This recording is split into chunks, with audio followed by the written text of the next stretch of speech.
Bethel family, it's Wednesday afternoon, and I wanted to bring a midweek encouragement and maybe give you a couple of updates about some things that are happening around the church building. You know, there's a lot of uncertainty again. It seems like just when things are looking like they're getting back to normal, there's some new information that comes out.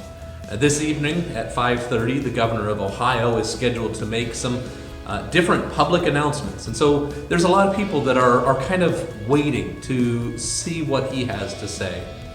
Right next to us here in Hancock County, we have Allen County that has continued to see an increase in COVID-19 cases, and Wood County is currently a level 3. And so we just don't know what the future is going to look like, what the next several months are going to look like. We're going to do everything that we can to give you a positive worship experience, but also give you opportunities to fellowship and to get together with other believers, and also opportunities to share your faith with the people around you. As you know, we started up junior church this past Sunday, and we're holding off a little bit on Sunday school because those classes are quite a bit more full.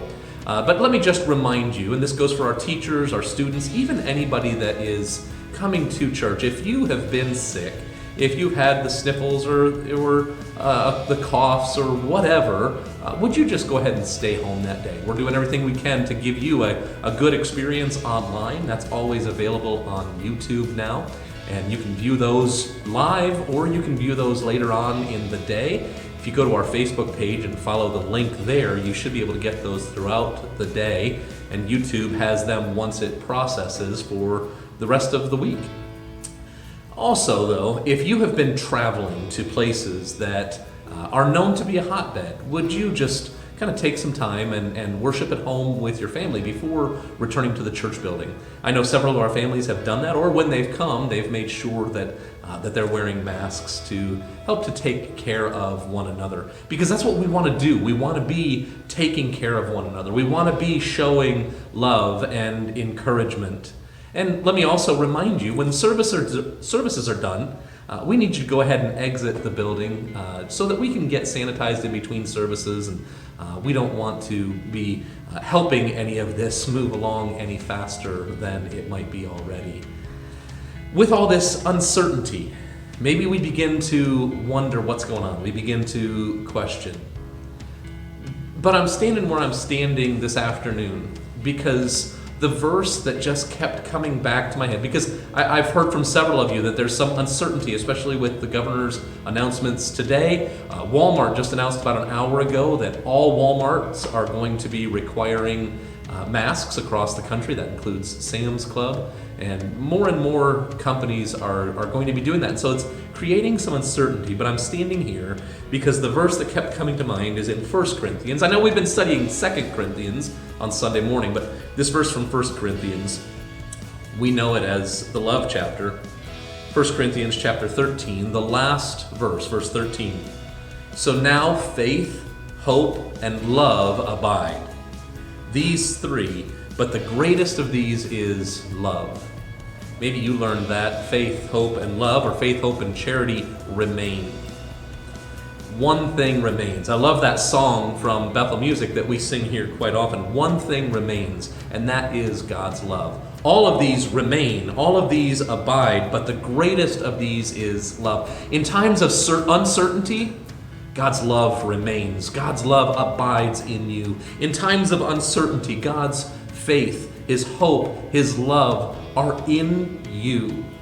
And so we may have uncertainty about what's going on around us, but there is no uncertainty about our relationship with Jesus Christ. There is no uncertainty about our relationship to God. He loves you. He loves you enough that He sent His one and only Son to die on the cross to remove our sins so we could spend eternity with Him, but also so that we could live kingdom citizen lives right here, right now. That's what we've been looking at in 2 Corinthians. How do we live as kingdom citizens in this time? So please remember that when there is uncertainty, when there are things that you just don't know what it's going to look like, God's love remains. Don't forget, this Sunday we have a special baptism in second service. So in front of the sound booth, we're actually going to reserve that whole section for the family so that they can easily see the baptism right at the end of the service. And so we're not going to be asking them to socially distance because they're already together anyway. But through the rest of the worship center, we do ask that you pay attention to the ropes and pay attention to some social distancing. We did get it figured out, so we are going to be able to broadcast the baptism onto the big screen so that you'll be able to see it from wherever you're at, and that of course will go out live. And then for first service, we'll show that video during first service next week, the following Sunday. So everyone will get a chance to participate in that baptism. So we're really excited about that, and I hope that you'll join us. We have services at 8:30. It's a regular traditional service with hymns, and at 10:45 with more of the praise songs. Right now, no Sunday school, but we are taking that time to disinfect and be ready for the next service. I hope you're doing great.